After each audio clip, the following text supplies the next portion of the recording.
Okay, I have a lot of questions to get through, so let me do my best to get through as many as possible, inshallah. Okay. First question. What should I do if I don't really know what I believe in?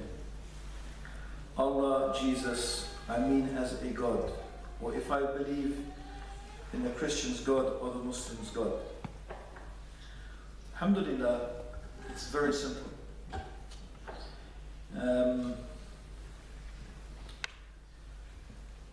In order to understand this topic, we need to go back and simply agree that when we're discussing a subject like this, let's agree to use our reasoning facilities in order to be able to understand a particular subject or a particular topic. Say, for example, imagine someone came knocking at your door wearing nothing but a pair of red underpants. Yeah? And this man said, I've come to read the gas meter. You have gas here? You don't have gas in Sweden? My God, I thought it was an advanced country. What electricity? No gas? You don't have gas? Wow. Not much. Okay, fine. He's come to read the electricity meter. Yeah, you have electricity, so you have meters for the electricity. So he's wearing nothing but red underpants. Yeah? What will you say? Huh? You'll say, go away. You're not the electricity, the man to read the electric meter. So why not? Because the man who's reading the electricity meter wears a uniform, he carries a little thing like a computer. There's some things you'll have a badge. Yeah? There are some things that identifies this person as being the man who will read the electricity meter. So what is the process that takes place between what you see and your decision? It's actually called reasoning. In this case, it happens very quickly, but still the process that is taking place is the process of reasoning. I'm comparing what I know about how a person who reads the gas meter should look like, or the electricity meter who should look like, and how they behave with what I'm seeing, and I use the process of my reasoning to come to the conclusion that this does not fit that. Yeah? So, if this is what we use all the time in our everyday life to make decisions, and most of us agree that the best decisions are the ones that we have thought about and we have considered, then we should use the same process to answer the questions. What is the purpose of life? Why am I here? How did the universe come to be the way it is? Why is there something rather than nothing? So very briefly, because this itself would take a long time to answer this question, very briefly, if we look at our universe, we see that the universe works according to laws and patterns. There are systems. In fact, the systems that we find operating in the universe are very complex and very intricate. In fact, astrophysicists have only begun to understand a small part of the universe. This is what they say. Like a small part of our universe. The whole universe is like an amazing mathematical equation. There are some things that exist in the universe, they cannot even describe it in physical terms. They can only describe it in terms of mathematical equations, and highly complex mathematical equations. Now, it begs the question, how could you get such complexity? And how could you get such precision unless there is something that is intelligent and powerful that has created it? Because our common human experience, remember the man in the red underpants? I compare this with this, I use my reasoning facilities. if I see a mobile phone, or imagine something that we've never seen it before. Everyone will say, yes, but we know the mobile phone has been made by a human. But just imagine a spaceship or something. We look at it and we can see it is organized. It performs a function. No one would imagine that this thing just came into existence from nowhere and from nothing. Rather, our experience tells us someone or something must have built it, and the more complex it is, the more high the level of intelligence. So therefore, it's easy to conclude when we look at our universe that there must be something intelligent and powerful that has built this universe. It's also easy to conclude that what has created this universe cannot be the same as the universe. For example, the one who made the mobile phone is not another mobile phone. Yeah? It's something different from the mobile phone. Something superior. Yeah? So this actually answers most questions straight away. Because if someone says Jesus is the creator of the universe, you'll say this is not possible, because Jesus is part of the universe. He breathed air, he ate food, he was born of a woman, he grew up, he was circumcised. According to the Christians, he died. These are all attributes of a created, finite, limited, mortal, needy thing. In other words, all of these are the attributes of something in the universe. So therefore, something in the universe cannot be the creator of the universe. The creator of the universe, or whatever it is that created the universe, must be different. So the universe is limited. The universe is finite. The universe is needy. It is very reasonable to conclude, therefore, that the Creator should be infinite, should be self-sufficient, should be eternal. And actually it's also very easy to conclude that there should only be one eternal being. How could you have two eternal, infinite, self-sufficient beings? It's not a powerful explanation. So all I'm saying is this is a very quick summary. It's very easy to conclude by just thinking and using reason that the universe should have one creator who is infinite and powerful and self-sufficient and not like anything in the universe. This automatically eliminates most religious beliefs. Really, you're only left with one religion, and that's Islam. Some people say, okay, Judaism. Yeah, true, Judaism has a very similar belief, but the problem is, according to anyway Orthodox Jewish opinion, if you want to be a Jew, you can't. You have to be born of a Jewish woman to be a Jew. Even if you convert, they will never really accept you as a real Jew. Okay? So what religion, and anyway, this begs many other questions. Why would God create the universe and create us all with the same intelligence, create us with the same mind, and then only allow a select group of people whose only qualification is to be born of a certain type of racial group to be guaranteed salvation? That asks more questions about God, right? Really, when you look to this and you examine this, you have one universal religion that teaches this belief, this simple belief in the unique creator of the heavens and the earth, that does not confuse this belief by saying, for example, God became a man, or God was like a man, like Christianity or Buddhism or Hinduism, which all confuse this. You're really left with Islam. Just examining the belief that the Muslim has about God is in fact one of the most powerful arguments to show that Islam is from God. So this is a very, very brief answer to the question. Yeah, I'm only making it brief because the brothers asked me to. Otherwise, I could spend a good 40 minutes on this. Yeah. Okay, is doing dawah obligatory? That question depends. If you are a farmer, an illiterate farmer in the hills of Kurdistan, I'm not thinking on Kurd, I'm saying, because I usually say Pakistan, but then people say, why are you always attacking Pakistan? So I'm going to pick on Kurdistan today, because I know, mashallah, some of the brothers here from Kurdistan. Yeah? Maybe there's no illiterate people in Kurdistan, forgive me, yeah? Just imagine, yeah? So just imagine some shepherd in the village, in the hills, yeah? All his days with the sheep, yeah? He never sees a non-Muslim in his life. In fact, all he sees is, you know, his wife and the sheep. Yeah?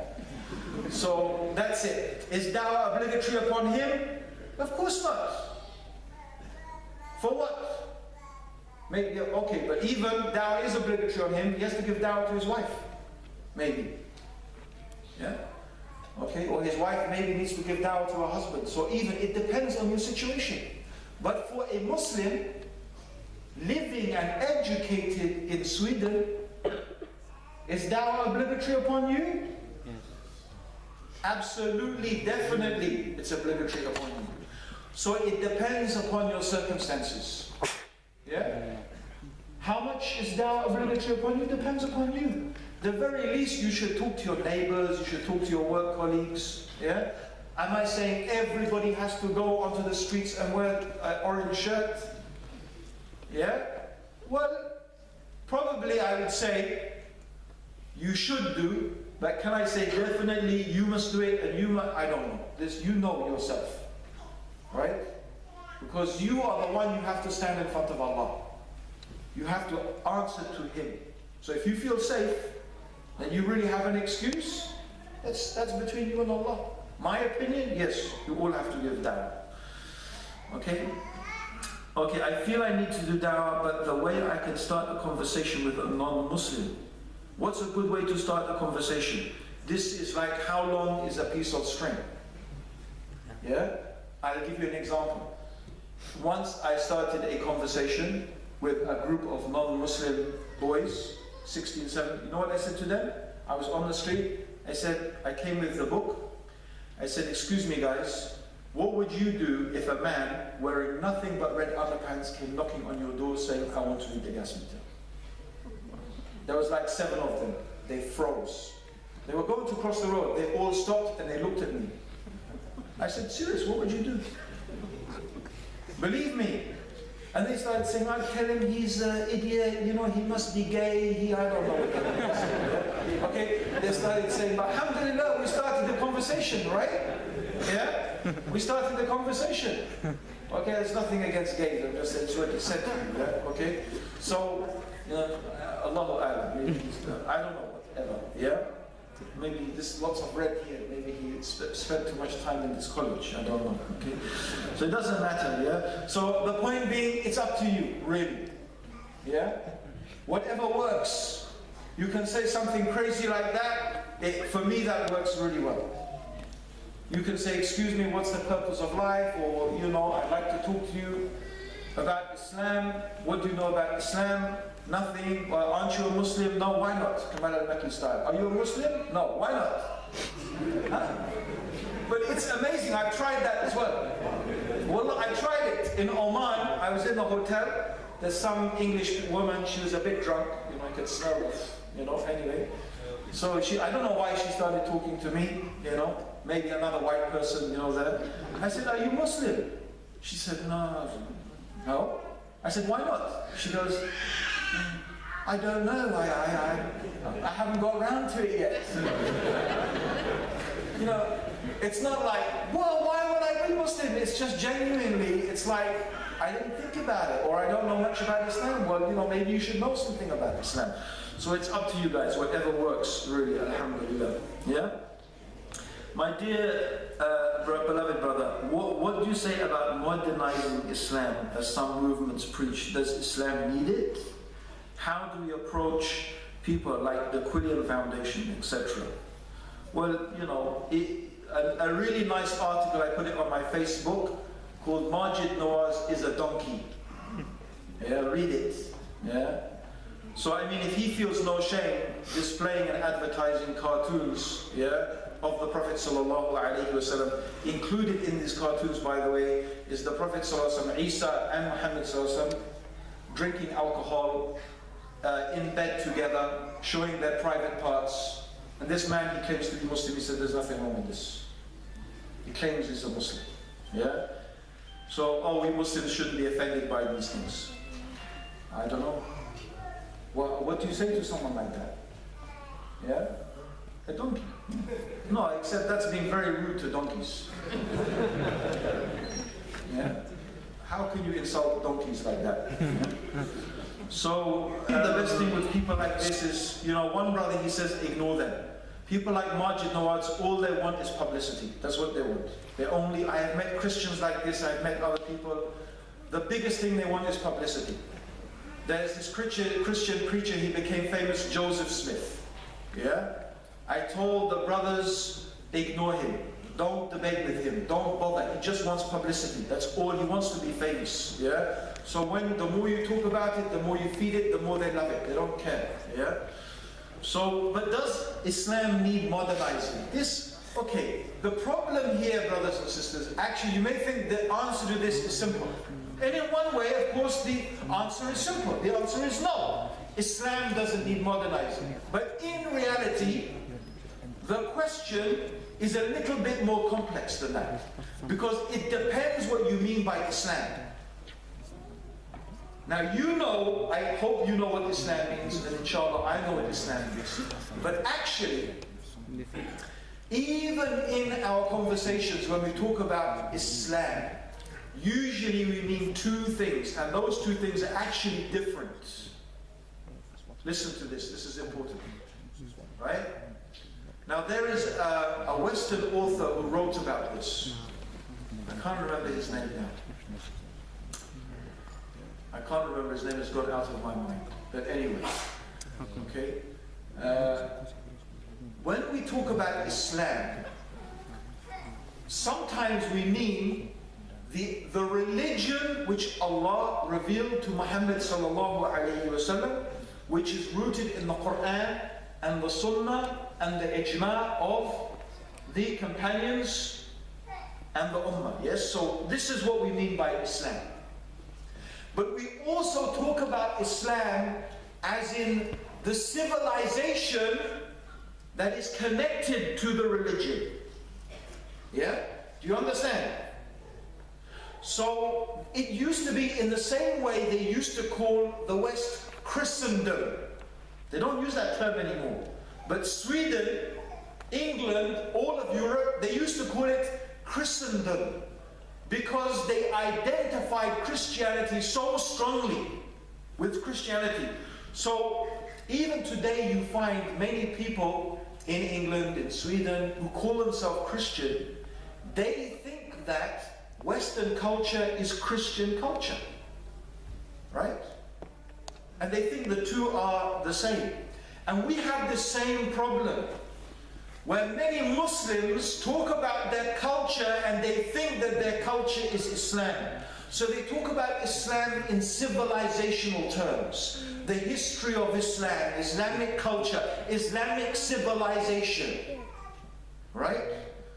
Now, does Islamic civilization need reform? Who could doubt that? Because we are such a mess. Yeah? Who can argue with that? Would anyone really say that the Muslim world doesn't need reform? Anyone? I don't think anyone would argue with this. How is the reform and what there is? This is a different subject. But does it need reform? I think we all agree we need reform. Does Islam, the religion, need reform? No, it doesn't. But what it does need is someone to be able to interpret how do we practice the religion in the world today. Yes, we need that.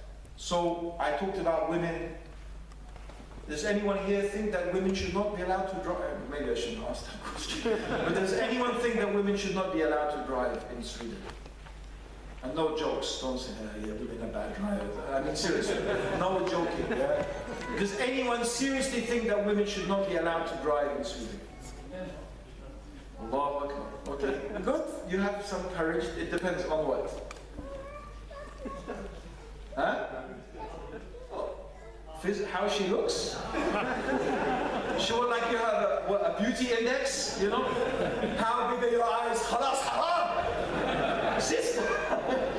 No, I mean seriously, come on, actually, practically, yeah? I think most people will say, yeah? But in Saudi Arabia, as you know, they don't allow women to drive. Okay?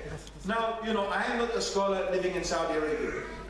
The ulama in Saudi Arabia, they reach this conclusion for some reasons because we have to trust they know their people. I have met Saudi, not ulama, even Saudi girls who say, you know what the Shaykh said is right. If women drive in Saudi Arabia, it will be a huge problem. For whatever reason, the men are not used to seeing women driving, they would follow them, they would do this, they would do that, because I don't know, whatever. Yeah? They say from Cadillac to camel, from camel to Cadillac in one generation. It doesn't work very comfortably. Yeah? So it takes time to adjust. Yeah? But the point being here is, you understand, how do we apply the rules of Islam to this place and that place? So they will be different. Right? It's not a different Islam, but something that we can do it in this land, we can't do it in that land. It's the same Islam. Right? So this is something we do need to look at. Yeah? The question of mortgages. I stood here, I gave what I think is my opinion, but some scholars will say, Abduraheem, you're wrong, and this is why, and this is because of this reason, and they'll tell me 20 things, and I think, you know what, maybe you're right. In the end, it's a sheikh, yeah? He's not just talking from, I can't think, some scholar, he's spending his life studying Islam, he's talking nonsense. How can I think that? I must give him some respect. Maybe I think he's wrong in the end because hopefully another scholar, not from my head, some other scholar must say something different. Yeah?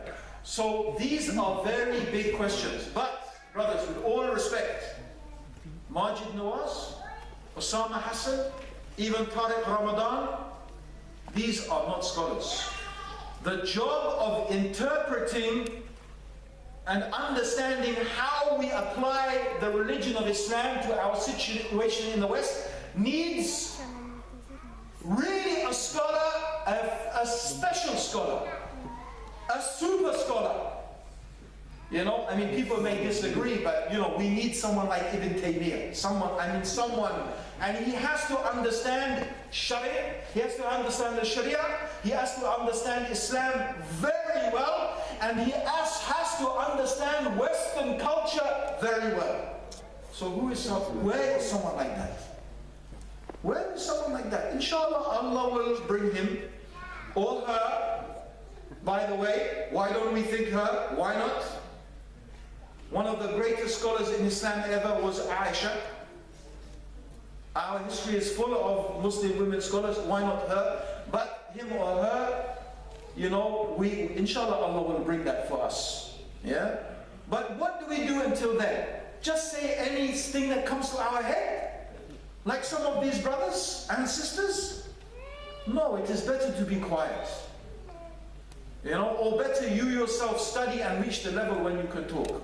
Otherwise, the safe thing is to stick to the orthodox opinion, stick to the ulama. How will you be safe otherwise when you meet Allah? When you meet Allah, when people like Abu Bakr as-Siddiq were said, how can I give my opinion about the Quran? How? But now we are so bold to speak. Yeah? So, in my opinion, you know, these people should be very careful. It's better for them to be quiet. People advancing all sorts of ideas and theories, you know. This is a job for really some extraordinary level of knowledge, which I don't see many people with that, you know. I think there is someone who maybe he is close. I will say his name. He's the only person I know that has reached who has the level of Islamic knowledge. As for his level of the knowledge of the West, he's still, he is trying very hard. He's Sheikh Ethan al-Haddad. He's the only person, there may be others, but he's the only person I know, maybe as well, but I don't think his Sharia knowledge is the same. Yasir Qadi, he does not have a good Sharia knowledge on the level of Sheikh Ethan. But Yasir, he has knowledge, and he has good knowledge of the West, but still, I don't think either of them reached the, exactly the level that we need. But inshallah, they will come. I believe it. These scholars will come, inshallah. Okay, what if I love this, this is a good question, a very simple answer. What should I do if I can't answer a question when doing da'wah? Say, I don't know. Really, say, I don't know. Thank you for asking me the question. I don't know the answer. I will go away and find out. Can I have your email so I can give you the answer? People will respect you too much for saying, I don't know. And who was it? Imam Shafi'i, who said half of knowledge, or Imam Malik, half of knowledge is saying, I don't know. Imam Malik, Jazakallah khair. Half of knowledge is saying, I don't know. Do you forget Quran if you listen to music? This is one of the sayings of the scholars, is that the Quran and music cannot stay together in the same heart. Allahu Alam. So, Jazakallah khair, that's... if we are taught, if we ought to strive towards simplicity and being closest to the Prophet's Sunnah, do you promote leaving the West and doing hijrah to Muslim countries? What, like Dubai? Even more simple. Or Saudi? Maybe even Mecca. MashaAllah, the paradigm of simplicity these days, yeah?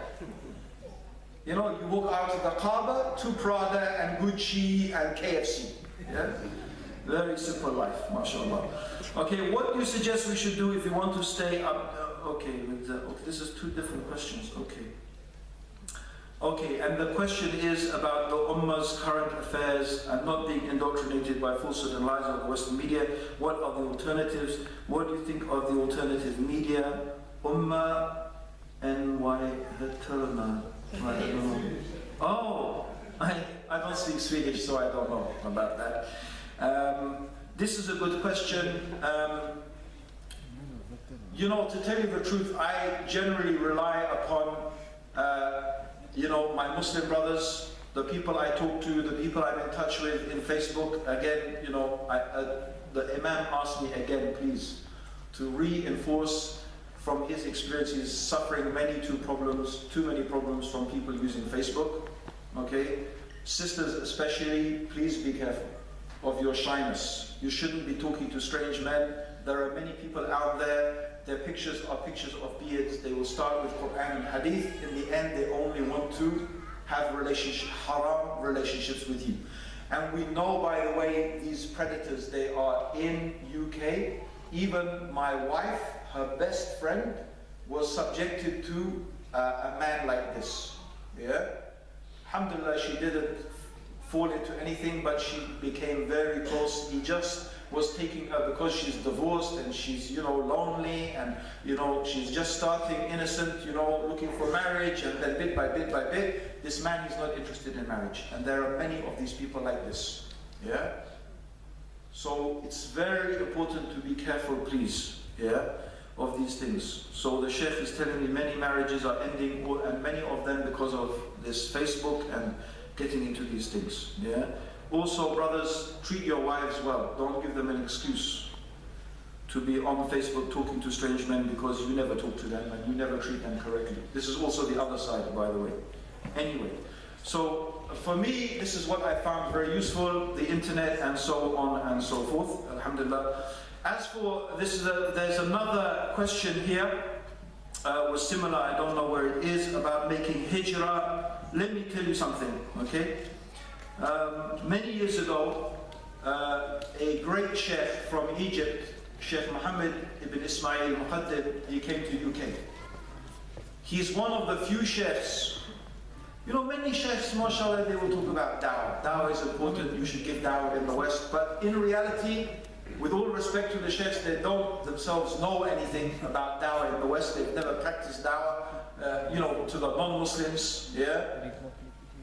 So, alhamdulillah, it's great they say it, but Sheikh Muhammad ibn Ismail, he's not only someone who talks about da'wah, he gives da'wah as well. In fact, he even had a magazine, especially designed for non-Muslims. So, many years ago, he came to UK, and I wanted him to come and see what I was doing in Speaker's Corner. And anyway, I want to cut the long story short. I made some interviews with him and sat with him for many hours, asking him many questions about da'wah. For example, should we make filming? I had this big conflict about filming. should I make films, videos of dawah in the park? Because I was, 50-50. Is this halal or is this haram? Yeah. He said it's haram not to do it. And he convinced me, by the end, he said, if you don't do it, it's haram. Yeah. So, alhamdulillah, by the end he convinced me, and that's because of him. Really, we have the Dawah in the Park videos that so many people have benefited from. Anyway, I want to cut it. He said to me, Abduraheem, you're giving Dawah in the West is better, and you have more reward with Allah than praying in the Kaaba every prayer, every day. He said, giving dawah in the West, you have more reward than praying in the Kaaba for every prayer, every day. What's the proof? How many Sahaba died in Mecca and Medina? This is what he said. And then he also told me about some poem Abdullah ibn Mubarak. He wrote to Qadi Iyad about the virtues of, and Qadi Iyad he was famous for praying in the Kaaba and crying, but Abdullah ibn Mubarak, he used to spend 1 year studying and teaching knowledge and 1 year fighting jihad, like this. So he wrote to him some famous poem, about the virtues of being in the path of Allah, and how insignificant his worship in the Kaaba was compared to being in the path of Allah. So he also used this as a type of, because da'wah also is being in the path of Allah. So he used these as proofs to show that the reward of giving da'wah is so great, even more than praying in Mecca. So my advice is, if you're here just for dunya, then the dunya will eat you and eat your children. And you will be coming to me and you will be saying to me or to Hamza or to the brothers from I'm going to call them the orange t-shirt brothers, and sisters, you will be going, oh, please come and talk to my daughter, she's an atheist. That's what you will be saying. Believe me, if you're not giving da'wah, someone is giving da'wah to you. If your children are not giving da'wah, someone is giving da'wah to your children. Are you saying that doing da'wah is better than doing hijrah to the land of Iman? Yes. If you are doing it, yes, definitely. That's what I'm saying. Being here and giving da'wah is better than living in the lands of the Muslims. If you are giving da'wah, I said, if that's what you're doing. If you're just here to enjoy your life, no. The reward is more. But you have to give da'wah. And you have to bring up your children to be du'at. Not to be doctors, and they can be doctors and engineers. But da'wah doctors and da'wah engineers. Being a doctor and you're giving da'wah and being a doctor, alhamdulillah, double benefit. But it's da'wah first. Not doctor first and then bit of da'wah, if you can get the courage. No. Da'wah. Alhamdulillah. So let me tell you the tarbiyah you need to give to your kids. This is the tarbiyah you give to your kids. When your kids go to school, this is the tarbiyah I give to my kids. The day is short now. So what time here do the kids come home from school? What time do they come home? 3 o'clock. What time is Maghrib? The earliest time. 3? So they will not be able to get home in time to pray Dhuhr and Asr. Because Maghrib, this is in England the same thing. So I follow the opinion that for a necessity or difficulty, you can join, not all the time, like the Shia, no. But for some necessity or difficulty, you can join Dhuhr and Asr in the time of Dhuhr and Asr. So, and this is what happened. My kids are only 7, 8, 9 at this time. But, as the Prophet said, encourage them when they are 7, and when they are 10, you have to, encourage them strongly. Encourage them strongly. Okay? And I'm not changing the deen, I'm just, You know, like Ahmed ibn Hanbal in the fitna of the Mu'tazila, they asked him, is the Quran, you know, Allah, he's like this, you know. So anyway, alhamdulillah. So I said to my kids, because they came home and they missed the prayer. So I said, you have to pray in school. They said, we have nowhere to pray. I said, no, you have the playground. You can, and I know the playground. I said, there is a bench in the playground. This is what you do. You go to the bench, two of you pray, and one of you will stand guard. Then the two of you wait, and one of you prays, and the other two of you stand guard. If anyone comes, say, leave my sister, brother alone, they're praying. Yeah? So they came back the next day. I said, did you pray? They said, no. I said, you are going to pray tomorrow, or you're in big trouble. Right? So the next day, they went. They did what I said. No problem. The day after, they said, oh, you know what happened, Abba? Some of the Muslim kids, they came to join us. Yeah? After 2 weeks, there were so many of the Muslims praying, the teacher said, we'll give you a room. Don't worry, you can have it. So brothers, I'm not saying, and sisters, this is the tarbiyah you have to give to your kids. But the brother is telling me, the way it is these days, is you have 5 Muslims in the class. He's saying, sir, I need to go for Jum'ah. He's saying, how come the other 4, they're not going for Jum'ah? Are they not Muslims as well? This is the problem. Yeah? So, for these other 4, either you change or go. Make hijrah. We don't need you. Sweden doesn't need you. Right? And you will lose your Islam, if you have any, and your children, you will not even know anything. They will not even know even Islam. They maybe will even not call themselves a Muslim name. Yeah? So that's my advice, sister, inshallah. So we have to have this type of tarbiyah. In your first lecture, you touched on on the issue of challenges in the West. Is the democratization of Muslims and the anti-radicalization projects in the West part of these challenges? Yes. Yes, of course they are part of these challenges. But, you know, and as for anti-radicalization, there is something that, again, there's something genuine here. You know, we have to recognize as Muslims that the non-Muslims have some genuine and real fears. And we are not doing any favors to ourselves by not dealing with these issues. Alright?